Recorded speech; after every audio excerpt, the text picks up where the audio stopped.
يعلم أنه يسمع ويرى وراجعوا أنفسكم قبل فوات الهوان. الحياة قصيرة والموت قريبة، فأكثروا من الأعمال الصالحات وتزودوا بالبر والتقوى فإن خير الزاد التقوى.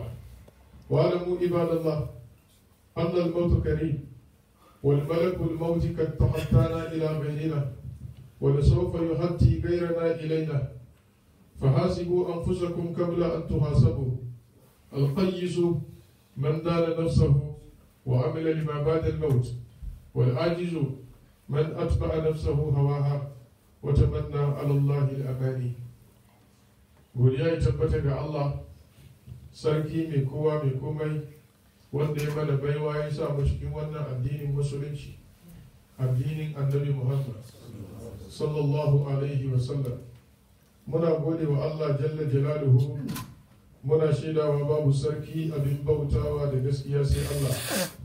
Muna shewa shugabanmu shugaban halitta, muna shaidawa cewa annabin rahma annabi Muhammad bawan Allah, manzon Allah, zababben halittar Allah, tsira da aminci ya tabbata gare shi tare da alayen gidansa sarkakakku da sahabbansa wayanda suka yi imani da shi, suka taimake shi, suka bi hasken da Allah ya saukar tare da shi na alkur'ani. Allah ka sa mu cikin wayannan jama'a ranar tashin kiyama.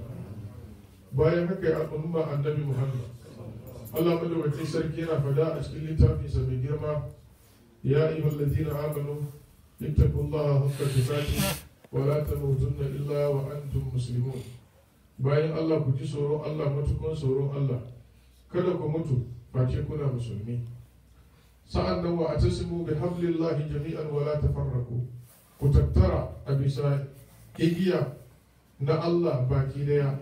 Ma'anar igiyan Allah shine ku hadu bisa kan addinin musulunci, kowa ya kawo hankali shi da nufin shi, ya yi riko da sakon da Allah ya aiko annabi Muhammad sallallahu alaihi wasallam da shi. Igiya ce mai tauri, idan ka riga, idan ka ja baka sake ba, za ka kai zuwa ga samun yardan Allah. In ma kana rike da shi baka ja ba, kai aka ja ka, zai kai ka zuwa ga samun yardan Allah. Saboda haka kowa ya riko da wannan igiya ta musulunci. Riko igiyar nan shine ka bi abin da Allah ya ce, ka rabu da abin da Allah ya hana, kai koyi da annabi Muhammad sallallahu alaihi wasallam da shugabannin addini na kwarai. Wannan shine umarnin Allah madaukaki sarki. Ubangiji ya muku sawa da kada ku rarrabu. Ku tuna ya ku al'umma annabi Muhammad, a da kuna cikin gaba da fada da kiyayya. Allah ya kawo musulunci, ya hada zukatanku bisa kan imani. A lokacin da ake gaba da fada da kiyayya, to ana cikin wata hali ce wanda mutum na bakin ramin wuta. Saura kaɗan idan ya gauce shi wutar jahannama. A duk lokacin da al'umma suka samu kansu a cikin rarraba da gaba da kiyayya da fada da kwafe da hasada da girman kai da kwadai da jiji da kai da mamakar da kai da jin nafi kowa da kin wani ba sababi ba gaira ba dalili, a haka kawai, to duk wanda ke da wannan hali ya san yana bakin ramin wuta. Kacafu abin da ya hana shi shiga wuta shine mutuwa. Kana mutuwa makomanka yana zama jahannama. Allah ya kiyaye. Sa'annan Allah madaukaki sarki ya ba da umarni a cikin wayannan ayoyi, واذكروا نعمة الله عليكم إذ كنتم أعداء. الله يجي فألف بين قلوبكم. أدا كنا بكيان جونا، الله مدوكي sarki sai ya hada zukatanku. Saboda shi muna cewa ba a hadin kai a addini, amma akwai hadin zuciya. In ka ce mutane su hada kai baka taba samun su, saboda kowa a cikin kansa akwai nashi irin hankali da irin nashi tunani. To amma akwai hadin zuciya. Zuciyar nan idan an wanke ta, imani ya shige ta, ta zama ba komai ciki shi Allah, to ta haɗu kenan. A lokacin da nufinka ya zama Allah, nufina ya zama Allah, nufin su ya zama Allah, nufin shi ya zama Allah, mazan suka zama Allah, matan suka zama Allah, kowa ya zama Allah ya sa wa gaba, to magana ta kare. Babu wani abin da zai gagari wannan al'umma. Amma a yayin da kana da hankali da naka ra'ayi da tunani, ina da nawa hankali da nawa ra'ayi da tunani, wai mu haɗu bisa kan wannan bai taba zama iri guda, sai dai na saki ra'ayina ka saki ra'ayinka da ni da kai mun kama mai Allah ya ce mai annabi Muhammad sallallahu alaihi wasallam ya zo maka da shi. A lokacin nan za mu samu abin da Allah yake so. fa'allafa bayna qulubikum fa asba'tum bi ni'matihi ikhwana. Allah ya ce wa kuntum ala shafa hufratin minan nari fa ankazakum minha kadhalika yubayyinu Allahu lakum ayatihi la'allakum tahtadun. Sannan ubangiji ya bada umarni lalle a cikin ku a samu du'atul haqq, mutane masu kira zuwa ga Allah da gaskiya ala ilmi wa basira. Kowa ya hankali da abin da ke faruwa a cikin wannan lokaci a wannan zamani. Ba kowane mutum ne ya ce kala Allah kala Rasulullah ya zama mai kira zuwa ga gaskiya ba. Ba ka taba yiwa ka zama malami sai ka zama na gaban malamai ka koya. Karanta kaset, saurari kaset wani malami ka zama malami da shi ya kawo mana fitina da musiba iri-iri. Wannan halaye da musulmi suka fada a ciki ko kiyaye kanku. Duk mutumin da ka gani yana kira zuwa ga a rarraba al'umman musulmi, kada ka sa shi cikin malanta. A duk lokacin da ka ga wani mutum ya yi da'awa wanda zai yi kokarin raba kan jama'a, to ba malami ba ne. Yi wasi da harkar shi, yi wasi da da'awar shi. Duk lokacin da ka ga wani mutum ya kafirta yan uwan shi musulmi, to ba malami ba ne. Duk abin da yake faɗi ka yi wasi da shi. Duk mutumin da ka gani tun kuna duniya shi ya sa wasu wuta, ya sa wasu aljanna, yi wasi da harkar shi. Domin wannan aikin Allah ne, ba kayansa ba ne, ba malami ba ne. Ka yi wasi da maganar shi. Ka san wanda ke kira zuwa ga haɗin kai. Ku hada zuciya iri guda da wanda ke da tasamu tsakanin yan uwansa da musulmi, da wanda ya bar ma Allah hukunci shi lahira.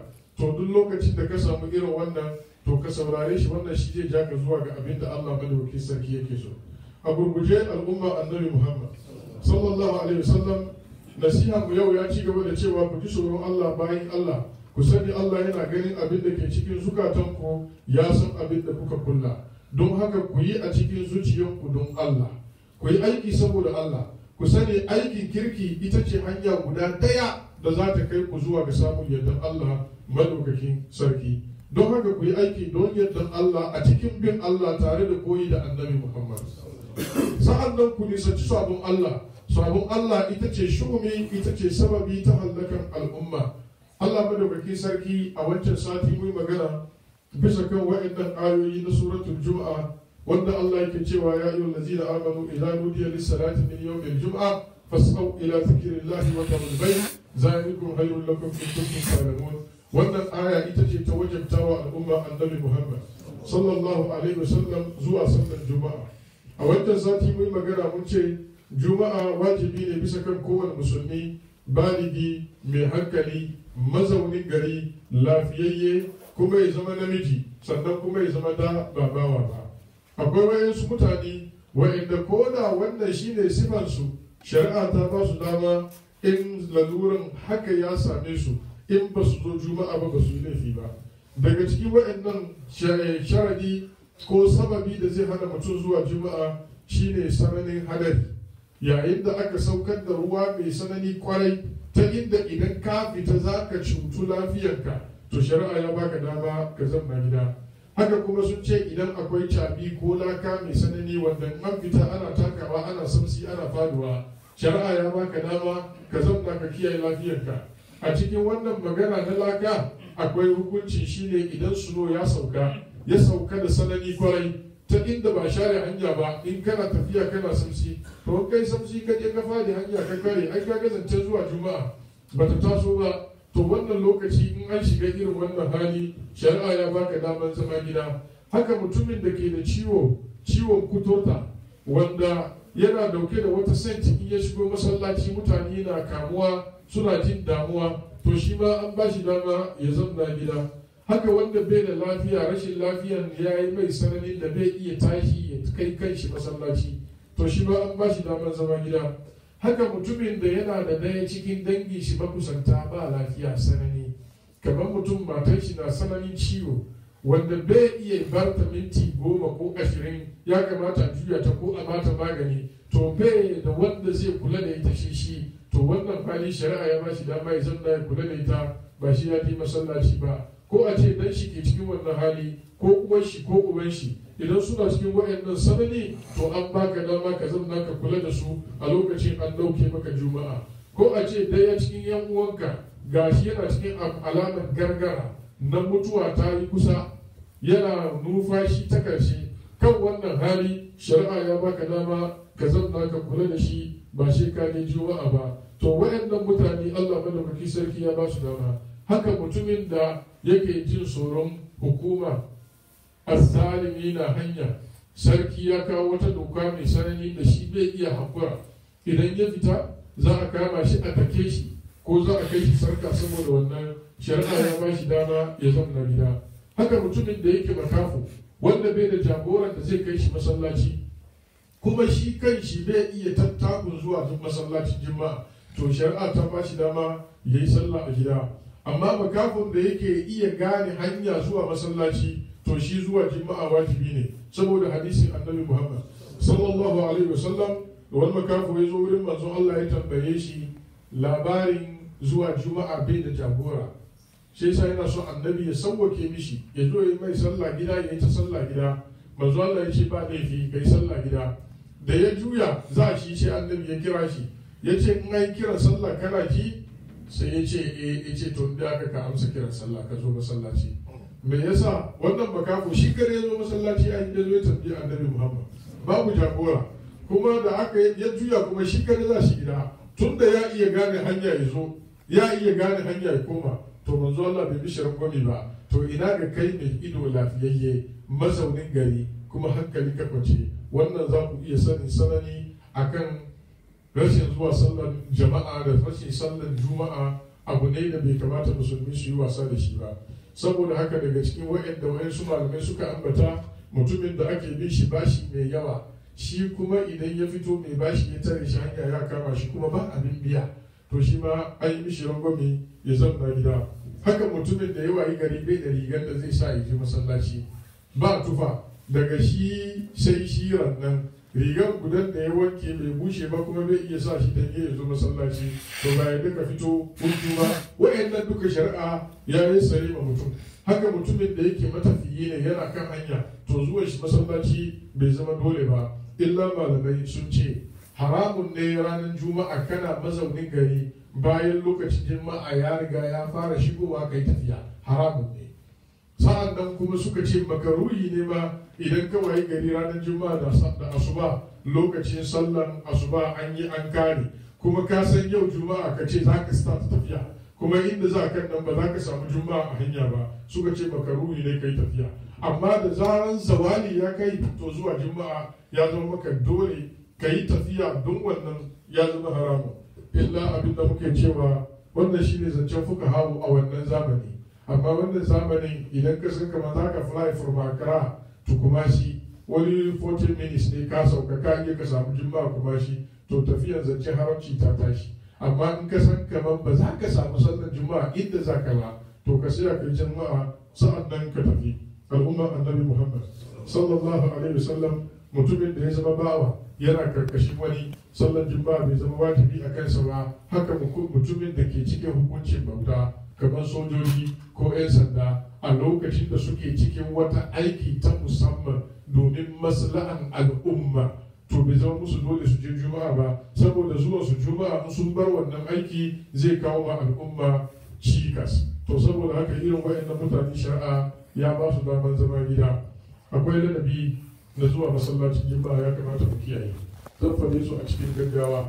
Al'umma annabi Muhammad, na farko zuwa sallar juma'a da sauri. Allah ya ce idan nudiya lis salati min yawmil jum'ati fas'au ila zikrillah, ku tafi da sauri ji Allah. Ma'anar da sauri ka zo tun liman bai zo ba, ba ma'anar da sauri ne ka kwashi gudu daga hanya kana zuwa ba shine saurin da Allah ya faɗi ba.